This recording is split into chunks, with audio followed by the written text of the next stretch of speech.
Hey, this is just a quick note about our sponsor, Privado, the premier enterprise privacy platform, purpose-built to bridge the gap between privacy and engineering. Its PrivacyCode scanning solution embeds privacy, compliance, and governance into the product development lifecycle and empowers privacy and security teams with unparalleled visibility of sensitive data flows and the insights to find and fix privacy vulnerabilities. You can leverage Privado's data flows, dynamic data mapping, privacy assessment automation, and real-time visibility of privacy issues. Enter the era of proactive privacy and transform privacy from business blocker to business enabler. To learn more, go to privado.ai. Hello, I am Deborah J. Farber. Welcome to the Shifting Privacy Left podcast, where we talk about embedding privacy by design and default into the engineering function to prevent privacy harms to humans and to prevent dystopia. Each week, we'll bring you unique discussions with global privacy technologists and innovators working at the bleeding edge of privacy research and emerging technologies, standards, business models, and ecosystems. Today, I'm delighted to welcome my next guest, Privacy Jedi, Michelle Dennedy. Michelle is one of my personal heroes with over 20 years in privacy, data protection, and innovation. She has served as Chief Privacy Officer of Sun Microsystems, McAfee, and Cisco. And she authored the seminal work, The Privacy Engineer's Manifesto, getting from policy to code to QA to value, and companion workbooks. Currently, Michelle serves as founder and CEO of privacy tech company PrivacyCode, and is also a founder and partner at Privatis Consulting. In addition, she's a sought-after advisor, serving on multiple startup advisory boards, including the Rise of Privacy Tech, along with myself, Privatar, Data Protocol, Citrio, and Drumwave. Welcome, Michelle. Thank you very much. It's so good to chat with you as always, Deb. Great. Well, I'm so glad you're here. I know you often say that privacy is a strategic business enabler, and I agree. And you've also said that data is central to driving decisions that matter to build trust, execute operations, and fulfill promises. And privacy and data protection is therefore central to those tasks. Can you expand on that a little bit for us? Yeah, definitely. I think it's really interesting. I was just having a conversation yesterday with a gentleman where I was saying, when you look at some of the juggernaut companies of our day right now, the big digital blockbuster companies that are trillion-dollar revenue companies, I was asking the question is, if we properly accounted for the cost of goods sold of those digital goods, would they still be trillion-dollar companies? And are we really looking at what does it cost to produce a digital environment? And so he just looked at me like I had lost my mind. So let's go way back and kind of unpack a little bit about what do I mean by cost of goods sold, and is privacy a cost, and is it a compliance drag? Do we even have it? As my old buddy Scott McNeely once proclaimed, privacy is dead. And he said, get over it. I think that was wishful thinking on his part at the time. And so what I mean by all of these things of value and privacy and values is let's take a step back of sort of what's really going on here. So when we look at some of these huge companies, would you ever have thought in a brick and mortar setting that essentially a bookstore, grocery store, and sort of notion store would be a $1 trillion business? And if you threw in a newspaper company and a grocery store, I guess I already put in the grocery store, these are not businesses that are known for being huge, fat margin businesses. And of course, I'm talking about specifically Amazon right now. And no, the answer is no. Providing tangible goods requires gas and people and time and space and sweat. And so now we're talking about what does it take to deliver, in this case, real goods. There's real goods being shipped hither and yon, but on top of those real goods, we're also adding in surveillance. We're going to actually follow the behaviors of the entire shopping journey from the time you go into the virtual environment, you're shopping around, your stickiness, your presence remains after you've left, and there becomes this buildup of you, this residue of you left behind. And that is the piece that is apparently worth over $1 trillion, our collective residue. And so if you look at it and say, well, wait a minute, this tangible act of supplying me a book or supplying me a grocery or supplying me, a lipstick on demand through the mail, that should be the same cost or less. And so the profit margin being that much bigger, why wouldn't that differential be the digital cost of the information about the human beings? So if you look at it that way, then it becomes kind of obvious, like, hey, that corpus of information is obviously valuable. And so I think we can all agree about that. And so if we put a label of marketing or advertising on it, we see this $1 trillion business. And it's not just Amazon, obviously. You can see all of these digital relationship businesses. And everyone's got a digital footprint now. And so we're looking at how are we pricing information? How are we sharing information for pay? How are we building up our brands, et cetera? And we can see very easily that transaction, the analytics, the AI, the IoT, observational data is worth valuable money. Well, when that information is associated with humans and human behavior, we in the privacy world call that privacy or data protection. And so that's what I mean, that when privacy is a strategic business enabler, if you're doing privacy well, if you're doing it efficiently, you're making sure that you're not doing so much observation in such a ham-fisted way that regulators come after you and fine you, say, I don't know, 400 billion euros.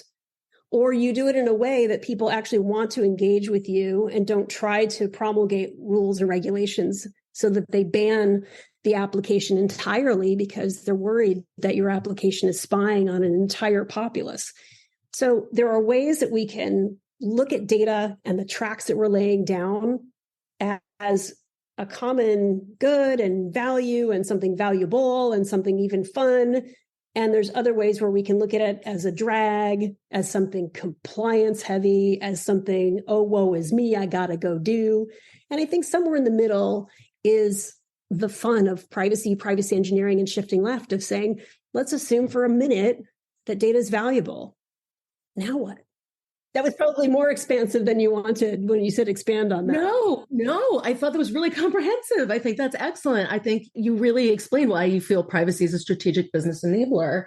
And, I definitely agree with that. I think, I guess one of the challenges I see right now in the market is that while more and more people are agreeing, okay, I could see how privacy could be a strategic business enabler, we're still seeing large organizations push forward with privacy invasive techniques, getting a lot of money from consumers from hoovering up their data and, maybe through dark patterns or through online behavioral advertising or through ways that consumers aren't so informed about how their data is being used.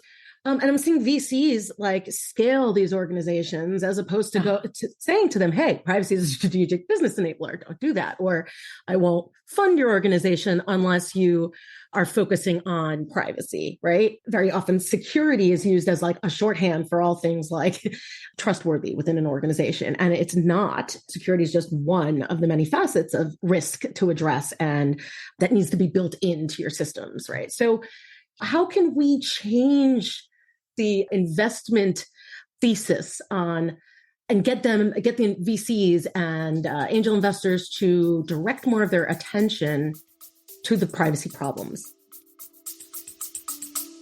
Stay with us. We'll be right back.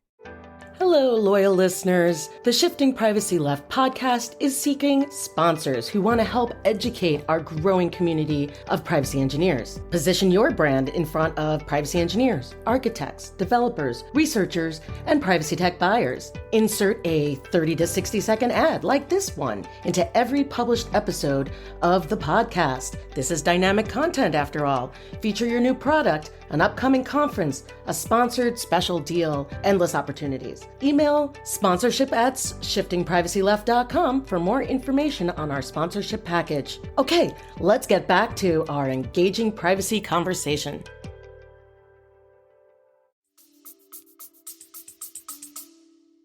Yeah, I think so. I mean, we've gone from market to VCs, and surprisingly enough, those two things are so tangentially related. It's surprising sometimes.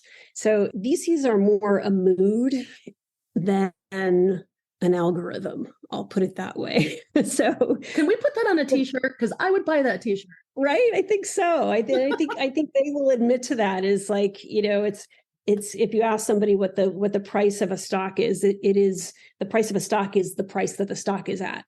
And that's sort of like what will a VC invest in? They will invest in what a VC will invest in. So I think there's a couple of things. I think the exciting thing is there are venture people who are long haul investors who are interested in value creation businesses. And those are the ones that I love talking to, because those are the ones who are realizing that, we're having this conversation early 2023. All signs point to some sort of a slowdown. It's a weird one. It's not like 2001. It's not like 2008, but it's not as bad as the 70s.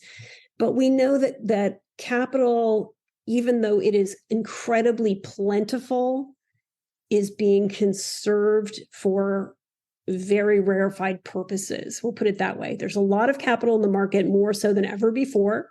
There's a lot of capital for data-intensive businesses, more so than ever before, and knowledge-based applications and businesses and efficiency models that are highly specialized. So one would think that a highly specialized information-based system that will be served to a human and knowledge that will be created to be leveraged by a human, i.e. privacy, so information about that individual and detailed information about that market and marketplace, about people, so privacy sensitive, you would assume that there would be a ton of money just saturating the marketplace for companies that build into the fabric of this new economy a repeatable process where information value can be created, generated, stored, and distributed. And each one of those phases for privacy is absolutely blue ocean. Everyone's doing things on spreadsheets and paper and writing with sticks and sand right now. So it really is sort of an invention palooza in privacy right now. So where you're seeing venture people who are looking to build like we did in the early aughts, that's when we looked at, software cheap, hardware expensive. What if we did something that we'll call cloud? Well, that's what got built after the dot-com bust. You started to see application stores, and you started to see the rise of mobile phones getting denser and denser, and app stores, and music started to be freed under licensing models because software started to eat the world. And now you start to see, here we are 20 years later, data is biting back.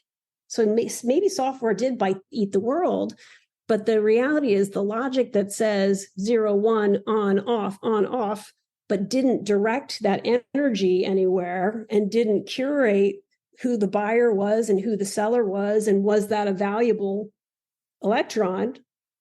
Well, that created the world we're in now. So now we're looking at the substance. So we've got our hardware, and it's distributed in a hybrid cloud network of clouds. We've got our software, and there's a lot of it, and we're trying to figure out how to secure it. And that's its own palooza of security. I mean, I can't believe there's still VCs reinvesting in the same old, virus list, right? Like, how many times do you see that company, or a privacy vault? I mean, we've seen 1,000 of those companies, but we're not seeing a privacy vault in use in the supply chain of data. And that's an exciting company to me. So if you see this as a marketplace that's growing, a marketplace that's riding on top of the natural progression of where we've seen the evolution of the rest of the technology stack, you start to see the smart VCs and the bankers, and most importantly, the buyers. This is where the marketplace has to explode.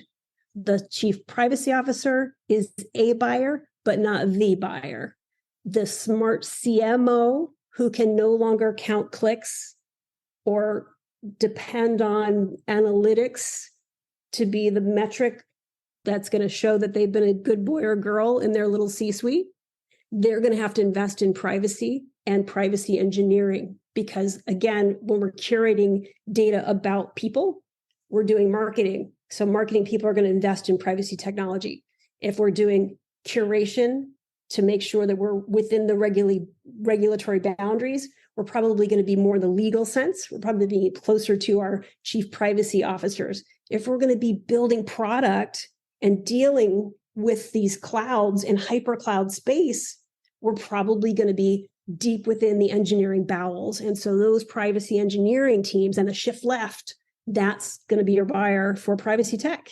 So we've got lots of different buyers. We've got lots of different pieces along this natural progression for all of the various tools and technologies that are just starting to come over the horizon in the privacy technology and privacy engineering field. It really is exciting. I've been watching the space explode over the last 2-3 years, and the amount of innovation is overwhelming, but in a good way. I mean, but overwhelming to follow because there's so much going on. So now to that end, I would love to ask you about your work at PrivacyCode, which I'm really excited about.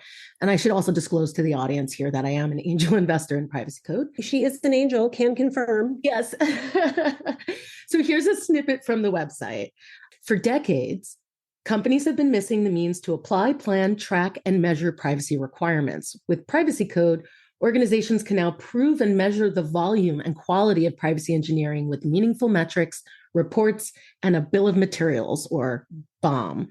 So I'd love to unpack some of that statement.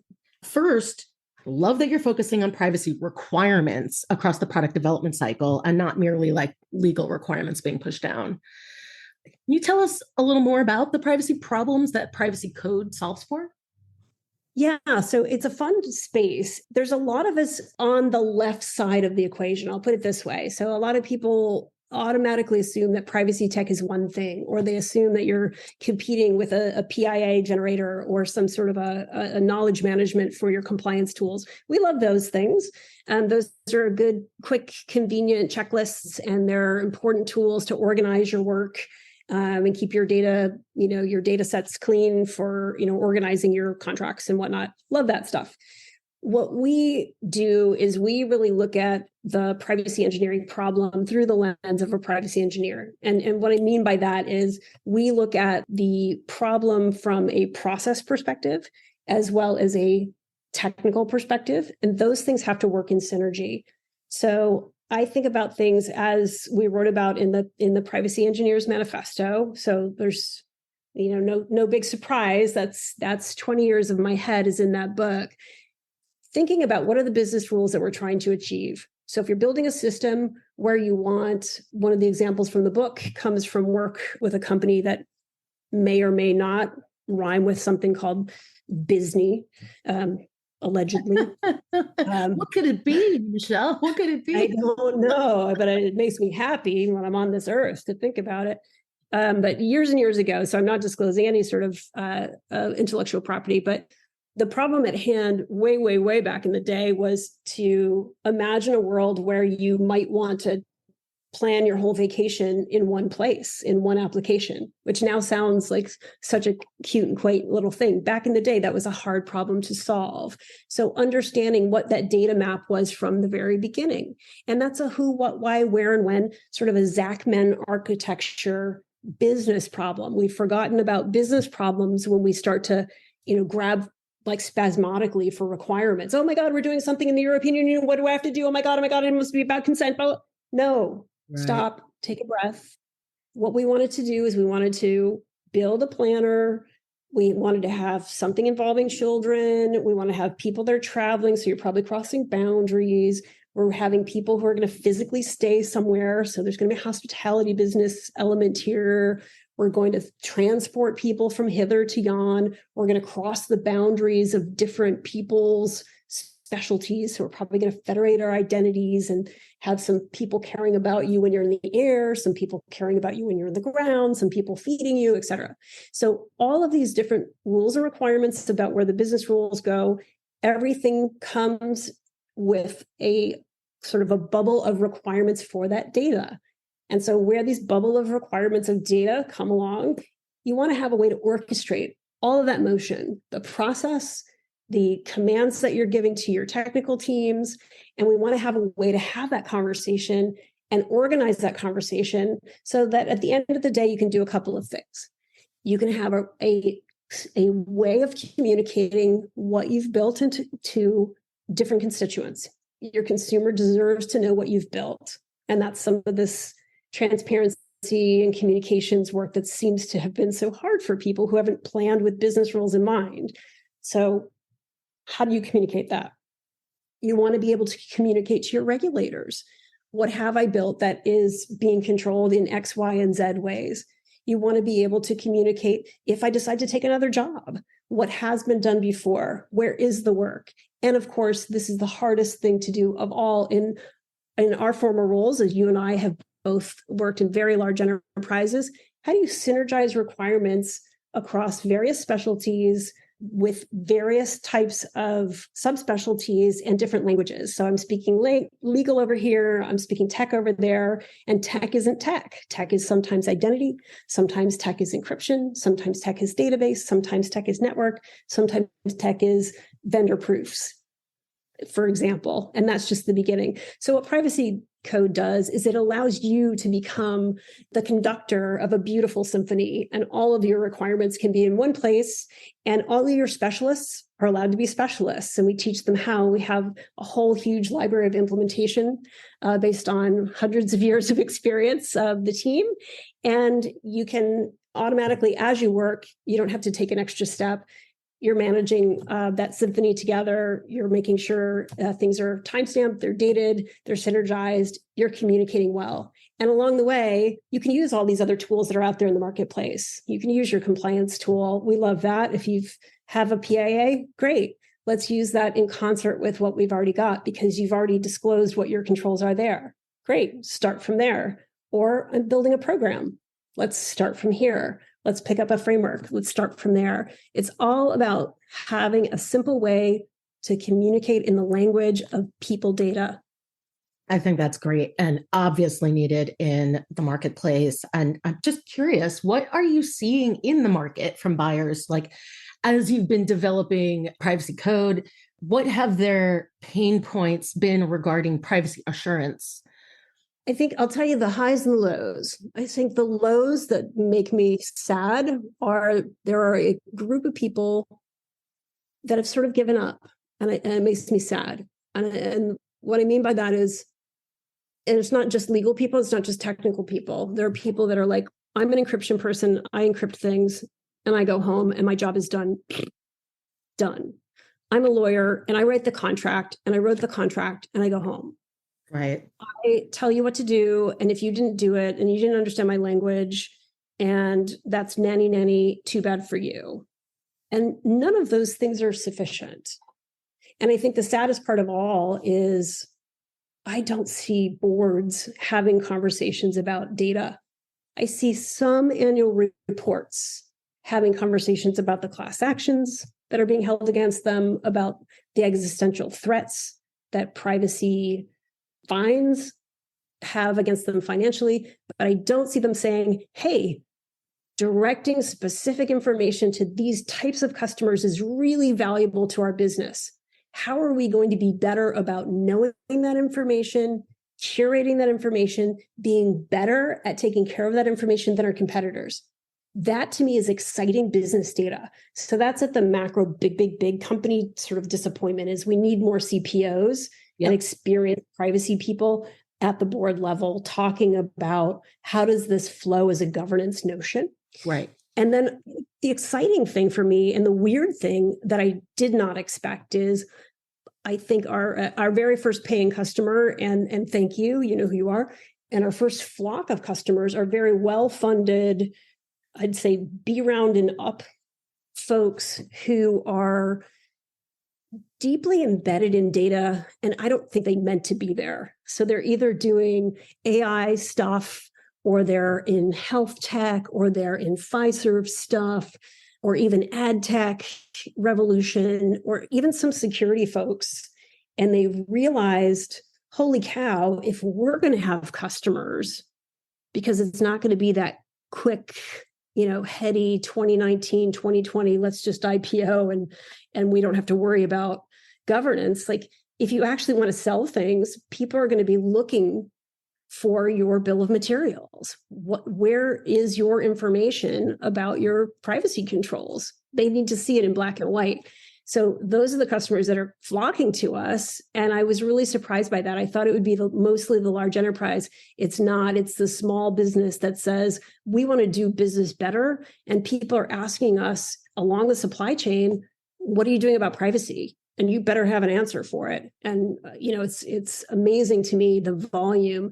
And I think, to get back, Deb, to your point about the VCs, any VC that's looking at their portfolio and telling that portfolio not to have an answer to what are you doing about privacy for your supply chain, for your sales preservation, you are paying your entire flock of companies a very grave disservice. Because I'll tell you, the other anecdote is, from my days in-house, both as a IP attorney, I used to be a patent litigator back in the day and do M&A evaluations. And then acting as a chief privacy officer, one of your many roles in that role is to evaluate transactions. So when I would buy a company, the first thing I would look at is, how many outstanding privacy obligations and promises have you made? Have you said that you will never sell the data, and now you're selling your company to me? Well, I'm going to give you a massive haircut if you're a health tech company, or you're selling children's health data, or you're a cancer research company that can't sell me your research data now, because guess what? It can't be anonymous if it's cancer research data, kids. So anonymity is not your friend. You can't secure your way. You can't encrypt your way. You can't not have a privacy fundamental proof of work and have a good, healthy business that's based in repeatable digital strategy. So if you're a VC, you better be asking everyone in your portfolio company, get some privacy code stat. Yeah. Yeah. I think having assurance metrics, or a way to prove you're adhering to your requirements and responsibilities, I think is going to really change even the VC's perspective, because then they can see how non-aligned some companies are. And then, to your point about how you're seeing a lot more movement in the space from post-Series B raise startups versus enterprise, large enterprise, I would say my guess, because it's anecdotal evidence here, right? But my point of view is that it's just so hard to turn around such a large ship, that has so much data across, the world in so many processes, and just like you can't just add bill of materials onto all of that, even in a few years. I mean, it just takes too long. So, I've been putting my own attention lately to companies that are building from the ground up, because then at least I could have more of a guiding hand in, helping select a framework and building to it, just like you were mentioning, as opposed to trying to fix all the technical debt or label things that, the bad data governance that currently exists in some organizations. Exactly. And you're an angel investor. I mean, you're not going to invest in something that is clearly a tire fire. I mean, you were very brave about one certain social network that will not be named. And they were just slurping up everyone's contacts to even receive one of these invitations. And I remember listening to you, and I was like, this is unbelievable. And then I received one of these invitations. And sure enough, I was like, this is so toxic.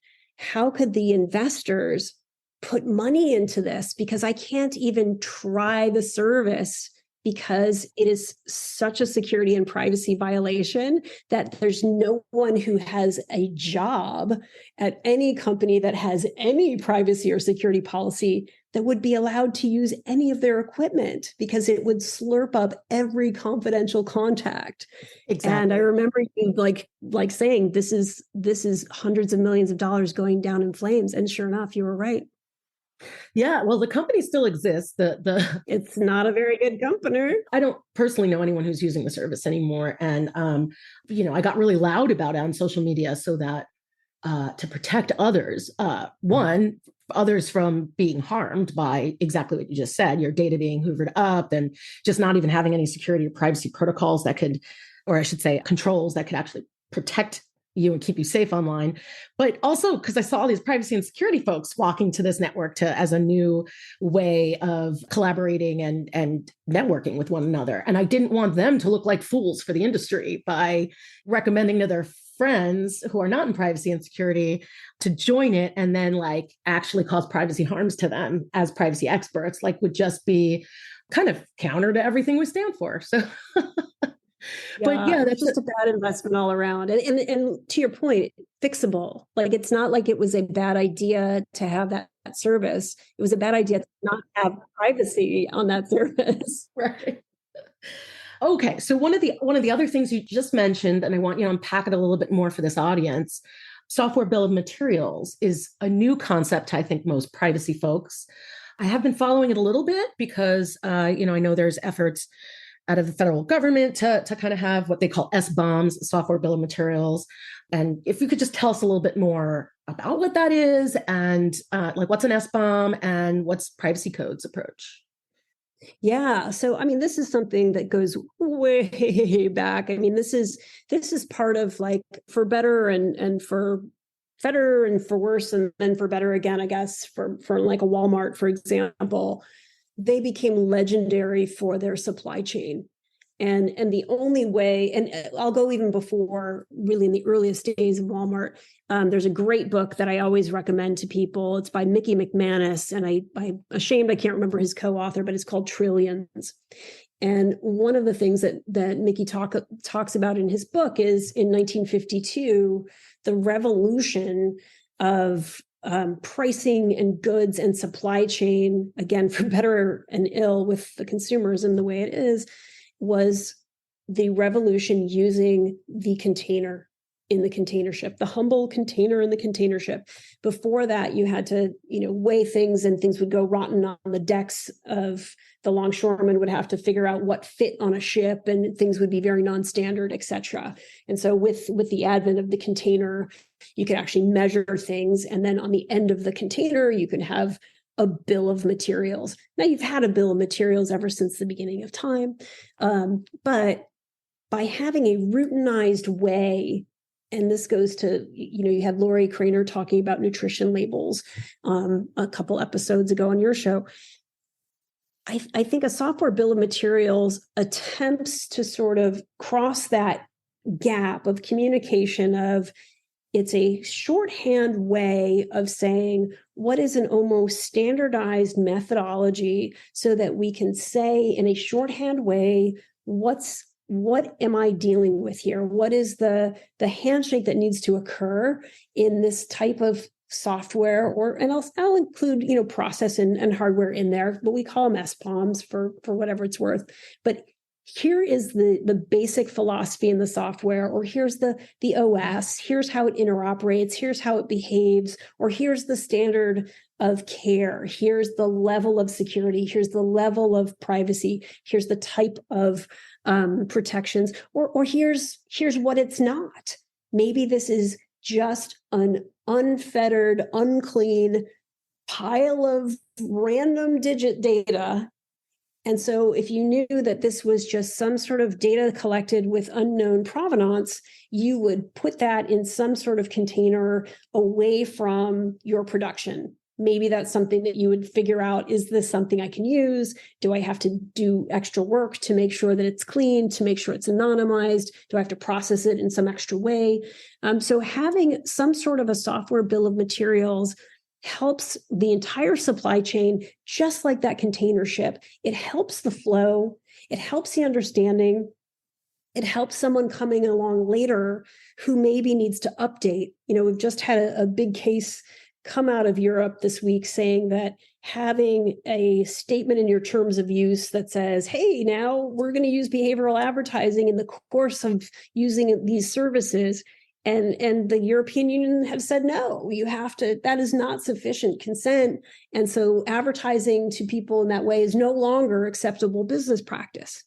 If you had an SBOM that said, this is how we do it, and you were able to modularize that consent, you'd be in a much, much better place today. I mean, if you read people's terms, there's crazy stuff in there that people try to stuff in there. So I'm not trying to call out any one company over the other, but the holding was what it was, right? Right. I guess, yeah, of course. In my opinion, I just don't understand. I can't comprehend how Facebook would even believe that behavioral advertising could possibly have a legal basis that's part of the contract as opposed to, a different legal basis. But that's a different issue altogether. We were talking about software bill of materials. So you're right. That would be very helpful. It's a perfect point. It's a perfect point, Deb, because when you start to break this stuff down into disciplines, it's like there's a public policy piece, there's a how information electrons are being shared and where they're shared, and there's like time, like the political winds of times, there's money, and so all of these things work in synergy. And so if you look at it sort of dispassionately of each of these operators, when do we need to change things? Now, maybe it never should have been that way in the first place. That's a separate discussion.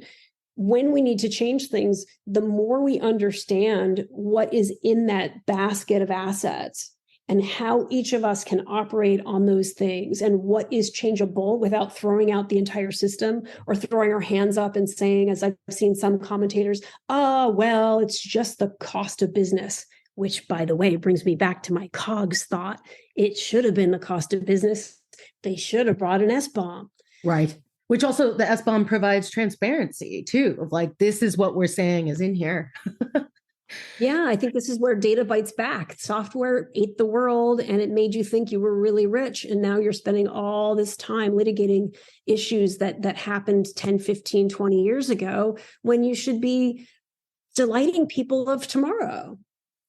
I mean, that's an excellent point. As we innovate more in new areas of, new tech stacks, right? So let's say XR, machine learning, you name it, large language models, right?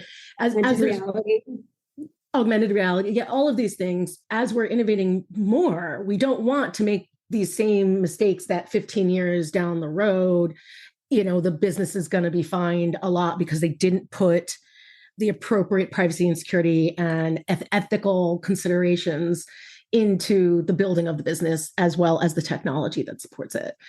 So what would your advice, like, how can you use the bill of materials for maybe some new development? Walk me through an example of how, let's say a machine learning company. So I don't want to get too much away, but one of my fastest and best selling libraries is our ML and ethics set. And the way our first users are using that is there's a lot of process and there's a lot of sort of decision matrices that are being laid down, but there's code too. And so deciding what your supply chain is when you're talking in very large data sets, when you're really talking about machine learning where there is enough pattern recognition and there is scale required to do very large sets of processing and understanding provenance and the speed at which you need to replace the freshness of the data and the type of data, to have a process in place to understand provenance, to understand where bias can creep in, to understand how that testing, that QA and the release, and then even the return of the process of the decision making outside of the tech and within the tech, that's where that kind of design and execution is being I'm watching it happen. And that's what people are using PrivacyCode for today.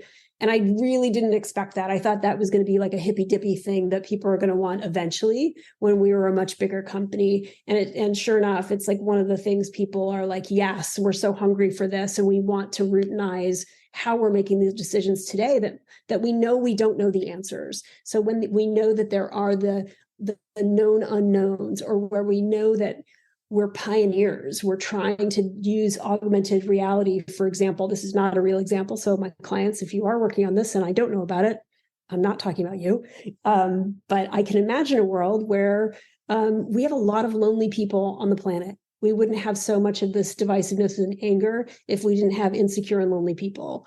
We need to have augmented reality so that we can get people to see their families more. And we have an aging population. It would be wonderful to be able to send our elderly population on trips using augmented reality.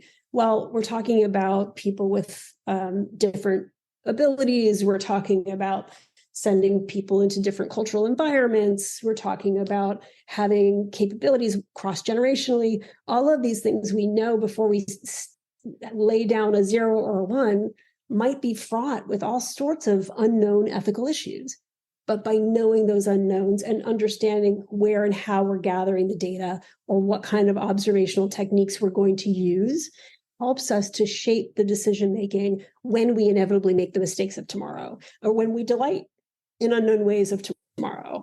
And so I think that's part of the reason, like, I stopped midway through making an obscene amount of money as a C-level executive to do what I'm doing. Is Christy and I are building a legacy. I want people to get on PrivacyCode and build something wonderful and tell people about it and be able to communicate that long after I'm in my assisted living home doing AR and going to the moon, with my headset. I love it. That's amazing. And one of the reasons that you've been a hero to me, really, is that you really care about moving the industry forward. And this isn't just a job for you. Kind of the same, up on the same cloth, just a few years younger. So I had you. I love it. She's a lot younger, folks. A lot younger. So I'd love to switch to talking about the other company that you work at, which is Privatus Consulting. I know you were founder and partner there. And I found this following quote on the Privatus website. Quote, "The privacy and compliance world has become so complex that traditional problem-solving methods no longer apply. Privacy has become a wicked problem, multifaceted, contradictory, and interdependent condition with no endpoint and no clear path forward. Your team developed a strategic framework that you call Wicked Privacy. Can you please tell us about the Wicked Privacy framework and how does it differ from other approaches?" Yeah, so it's very much in synergy with PrivacyCode. So PrivacyCode is the technical arm, and then what Brian, Lee, and I are doing on Privatus is really philosophically everything that I've been talking about, which is Brian and I were working together at a data analytics and visualization company, and which was my first foray out of Big Co. And he said to me, as I was talking through some of these privacy supply chain issues that one of our clients was having, I was sort of saying, woe is me, this is hard. And I said to him, hey, you spent a lifetime in the military. What was that all about, Brian? And then it comes out, oh, he didn't just spend some time. He was a lieutenant colonel, which I was like, holy cow, that's not like, they don't hand out like participation medals over there. And he spent the last 25 years in the Army in the US coordinating for the Pentagon anti-nuclear proliferation. So he and his team would go out and like literally stand Small stakes. Yeah, just little things like not blowing the world. Thank you, Brian, Lee, and company. And he said to me a couple things that really resonated with me. One is he was like, I don't think I'm going to do anything more impactful than that. And I was like, yeah, that's big. I'm going to try to make you like this at least as much as that. And then two, he said, I think the problem and the complexity that got us to the brink of self-annihilation with nuclear power is at least as complex as privacy. So we should talk about that. I said, okay, fair and humbling. And so that's when he introduced me to this whole world of wicked problems. And you can look at them up, and it's a genre mostly in sort of public policy related things like hunger, climate change and anti-nuclear proliferation. And they are defined by their special types of problems that are not solved and can't be proven that they're solved. You just have to solve them. And that is very much privacy. So we don't know if disclosing enough information is sufficient until we've disclosed, and we're constantly sort of testing live, like the world is our beta test in privacy, and there's no stopping point. So as long as, and my father put this best, he said there's only two kinds of companies that care about privacy.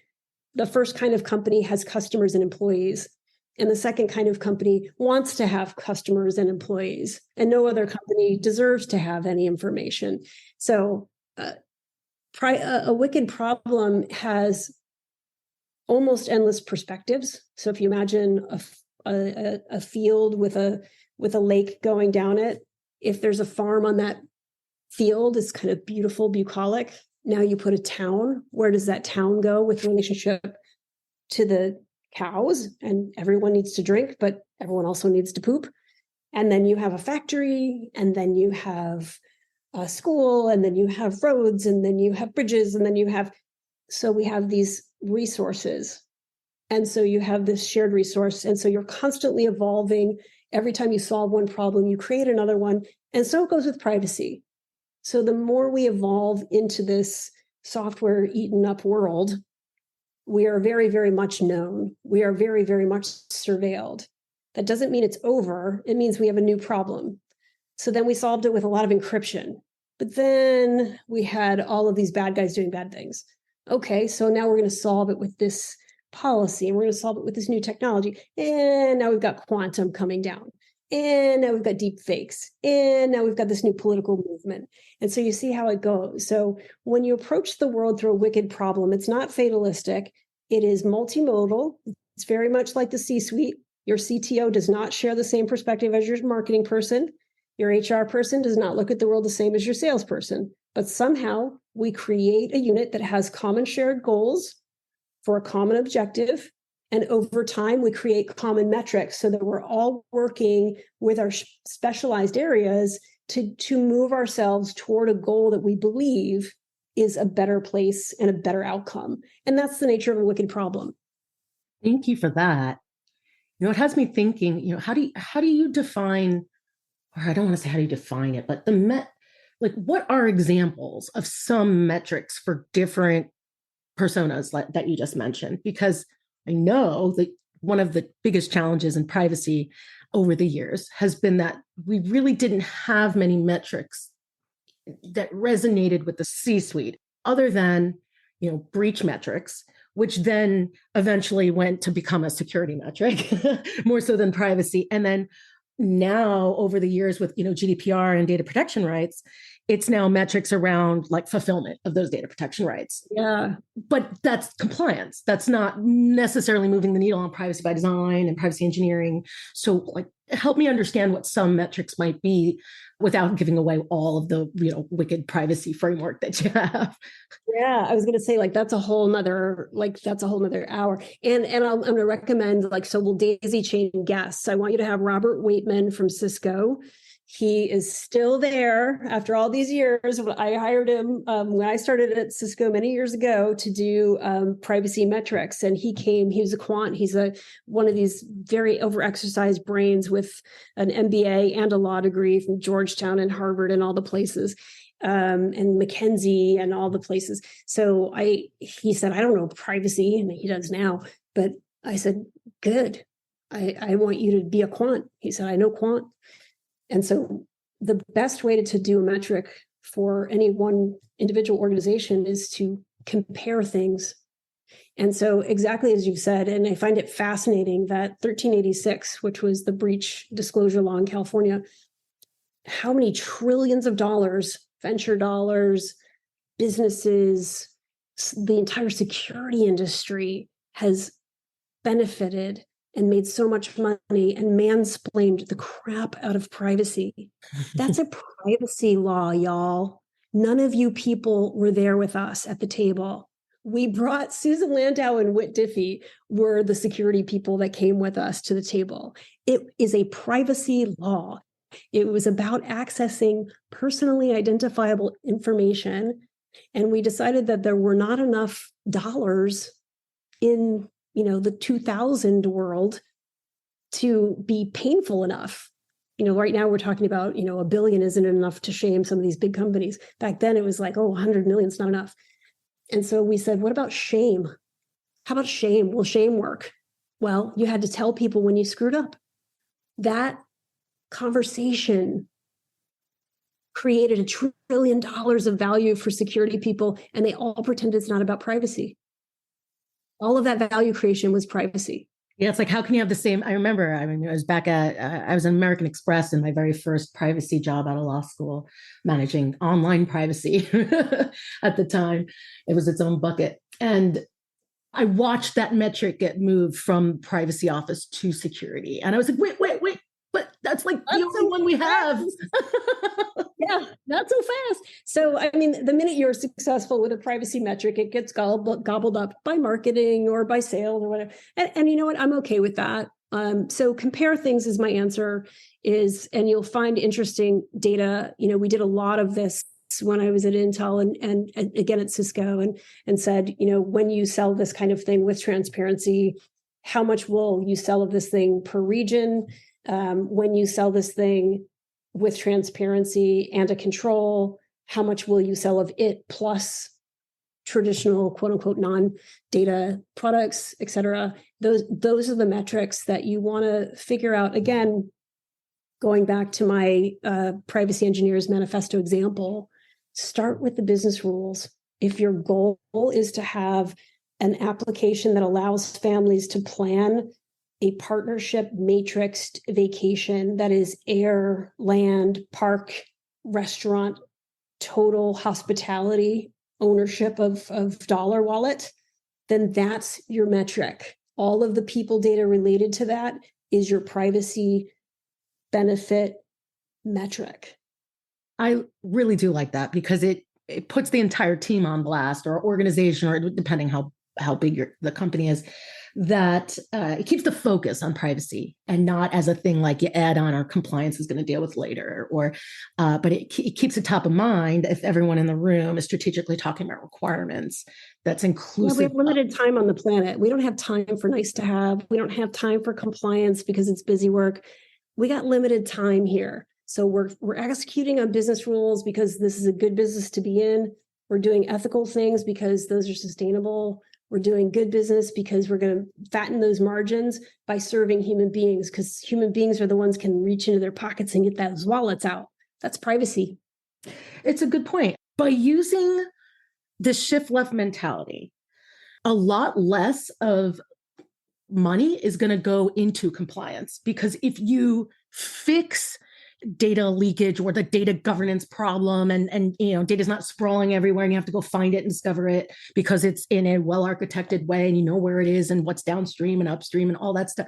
Like, by investing in the processes and how you're designing the product and service and the offering and the marketing and all of that, and adding privacy, embedding in privacy into it up front, that is actually like decreasing the amount of compliance burden. Yep. And I'm finding it's taking way too long for companies to recognize that. It takes a long time. Think how long we've eaten hot dogs with abandon before we got onto like, hey, wellness is cheaper. Yeah, that's a good point. But as much as possible, I want to help make move this forward faster. I'm optimistic about where privacy is going. I never have been more optimistic given all of the focus on the technology side, but there still needs to be this communication to the market, to the stakeholders, educate buyers. That's all we need. We need buyers to buy. Yeah. And if you can't buy $1 million license, I'm still going to love you if you buy a $10,000 license. We just need you to buy. We need you to try things. We need you to experiment things, and by its nature, so we're asking lawyers to buy things, which is sort of an unnatural act. Like, a lot of people went to law school because it was like the safest way to always have a career. And so we want you to take a chance. And a lot of the stuff that's being built right now is being built right now. So don't expect it to be Stonehenge. So try things. There's never been a better time to put your own personality into it, to get a great deal on stuff, to try new things that are going to make your job better. Yeah, you might have to do something extra. This is my favorite too. Like, oh, I don't have time to do something new because I'm so busy. And I'm like, well, are you doing it? Are you happy with your program? Are you doing everything really well? Are you getting the metrics you want? Are you communicating seamlessly with all of your stakeholders across your wicked problem landscape? No, they won't even talk to me. They think I'm just a buzzkill. I'm like, well, then you've got to try something different. Well, I don't have time. Right. Then they're not going to 24 hours. I got 24 hours. You got 24 hours. That's how much time we all have. You have to try something new or you're stuck with what you have. Got it. So how can people contact you if they want to, try a pilot or demo the product? Yes, throw some money. Oh, and I should say, I'm terrible about this, Deb. Like, this is why I get in trouble all the time. So we're just getting ready to raise a seed. So if you've got some money, we're ready to take it. If you've got some time, we're ready to sell you a license. We've got some great libraries ginned up, and we would love to help you with your program. If you need to set up a program, you can reach me at Michelle at privatus.online. That's my consulting persona, or you can reach me at Michelle at PrivacyCode.ai. Both emails get to the same, it's me. And yeah, just reach out. I'm still occasionally on Twitter, not as often as possible, but it's kind of like watching the denouement. It's like I can't not watch the end of the end. But I'm also on LinkedIn. So I'm very findable. Come and find me, search up PrivacyCode.ai and come and innovate with us. We're building what's next and we're excited to work with you. And don't be shy. Amazing. Michelle, thank you so much for joining us today on Shifting Privacy Left to discuss privacy engineering, value creation, wicked privacy, all sorts of stuff. And your work with PrivacyCode. Yeah, all sorts of stuff. We'll definitely have to have you back on the show in the future. There's just an endless amount of things to talk about. And with that, I'll say, I'll bid everyone adieu. And until next Tuesday, everyone, when we'll be back with engaging content and another great guest. Thanks for joining us this week on Shifting Privacy Left. Make sure to visit our website, shiftingprivacyleft.com, where you can subscribe to updates so you'll never miss a show. While you're at it, if you found this episode valuable, go ahead and share it with a friend. And if you're an engineer who cares passionately about privacy, check out Privado, the developer-friendly privacy platform and sponsor of this show. To learn more, go to privado.ai. Be sure to tune in next Tuesday for a new episode. Bye for now.